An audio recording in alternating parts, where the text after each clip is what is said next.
What's up, hardcore gamers? Let's talk Yoshi's Crafted World. I'm gonna be perfectly honest. I had zero intentions of playing this game. I had no intentions of picking it up or doing anything with it. But I found myself wanting a game that I could share with my son, so we went out, we picked it up, and we've been playing it, and that led me to this review. You know, I was very impressed with it, which made me want to share my 2 cents with everybody. Let's start with the gameplay. The gameplay is incredibly smooth. There are no tutorials, which is something that I admire in video games. You know, it makes me feel like I'm not a dum-dum. There are a few controls, a few buttons that you have to learn, and you pick them up in the first 45 seconds of the game. If you've never played a Yoshi's game, it's very simple. It's just a standard platformer. You eat enemies, they turn to eggs, and you can use those eggs as a weapon, or you can use them to shoot objects to get coins or secrets or what have you. This platformer did something very interesting. They took the background and the foreground and implemented them as part of the game that you can interact with. There's secrets sprinkled throughout all the levels. So if you're not paying attention, it's easy to overlook these objects. They're not in focus. The camera is focused on Yoshi and on the current path that he's walking. So it's easy to forget that there's things in the background and in the foreground. So it keeps you on your toes. You're constantly looking around for other objects, boxes that you can hit, enemies that have coins that you're looking for. The game is so smooth. The controls are so easy to work with. The aiming mechanics, they're what you would expect. You know, you hit the fire button, it opens up the aim, and you can target and you can shoot. Simple as that. Didn't have any problems with it. Everything was just really polished and worked beautifully. Secondly, I'd like to talk about the art style. It's very unique. And as implied in the title, it's a crafted world. Everything in this world is made up of household objects or something you'd find at a hobby store. Everything is a craft, whether it's cardboard, washi tape, buttons, staples, springs. Everything is combined into these wonderful crafts, things that you would look at and say, oh, I could go build that. You could tell that the team went above and beyond with their creative imagination. They had a lot of fun. They made the colors vibrant, which made the game even more beautiful. The camera focuses specifically on the path that Yoshi's walking on, which helps you see the details of the crafts.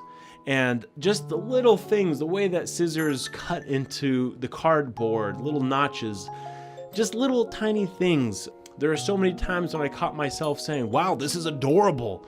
This is cute. And I don't say that about games. I don't say that at all. I don't say anything's cute.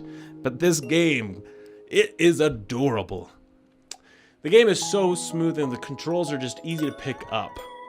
But if you look closely, I've noticed that there are a couple of times where the textures of the cardboard or tape or springs or something weren't as polished as they could have been. I don't know if that's something that the Switch just couldn't support, those kind of high-end, more defined graphics or whatnot, but there were a couple of times where the textures just weren't where they should have been. Now, it's nothing that was distracting. It didn't take away from the game at all in any way. It was just a couple of times, but that was about it.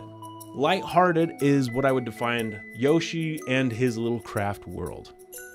The game has this relaxing score that makes you feel calm and relaxed as you play this game. It complements the world perfectly. This music is something that I picture myself listening to while I work. The composition, it's not trying to be thematic. It's not distractive in any way. It just complements the personality of Yoshi and this world so well that it's just something that's going to make you enjoy this game even more. It just sheds off a lot of good vibes and it just makes you feel happy as you play it. This game isn't difficult or complicated in any way, but then again, you have to step back and realize that this game wasn't designed for 30-year-old men. It was designed for the kiddos. It's something for kids to start getting into video games. That's what I love about this. You don't see too many developers out there developing these games for children that are this interactive and this creative.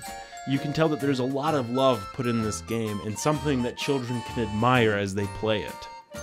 So it's not complicated. It's not difficult. I never once got frustrated, shook my hand at the sky, and threw a controller at the TV. Not once. This isn't that game. This is a very simple game. If you're just playing it and you're not paying much attention, you're probably going to complete 85% of the level. So it's very simple. And understanding that it was developed for children, I think is very critical. And just because it is designed for children doesn't make the game any less than what it is. So even though I'm an older dude, I enjoyed this game. It's not a bad game by any means. It's something that you can play casually, unwind for a bit, catch some good vibes.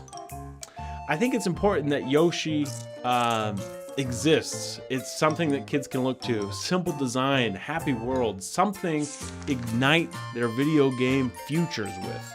You know, I grew up playing Mario Bros. I grew up playing Donkey Kong. Just simple games, and they just encouraged me to continue playing other games, and that's what I found in this game. My son that I was playing with enjoyed it. He kept asking to play more of it, so it's something that I knew resonated well with him.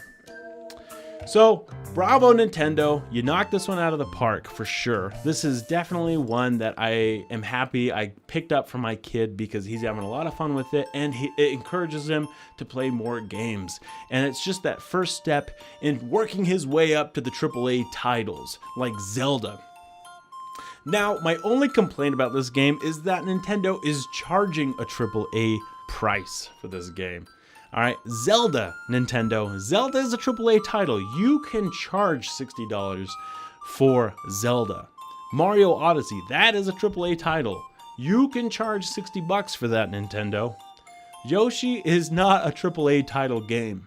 That was my only beef. This game was a lot of fun, and it had a lot of secrets, and it was very clever, and it was cute, and it was designed very well, and it was polished, and all around a great experience. But yet, there is a difference between a game and a AAA game. There's a reason why the minors don't play with the majors in baseball, is because they're not at that level, and it doesn't deserve a $60 price tag. If it was charged, you know, if it was priced at $40, I could see that. That would be a fair price for this game. $60 is asking a bit much, Nintendo. But other than that, you know, I give it all 3 out of 5. Really good game. Go pick it up for your kids, for your niece or nephew, some young person in your life, and share it with them, because I guarantee that they're going to have a good time, and I guarantee that it's going to pump them up to play more video games. Yeah, boy.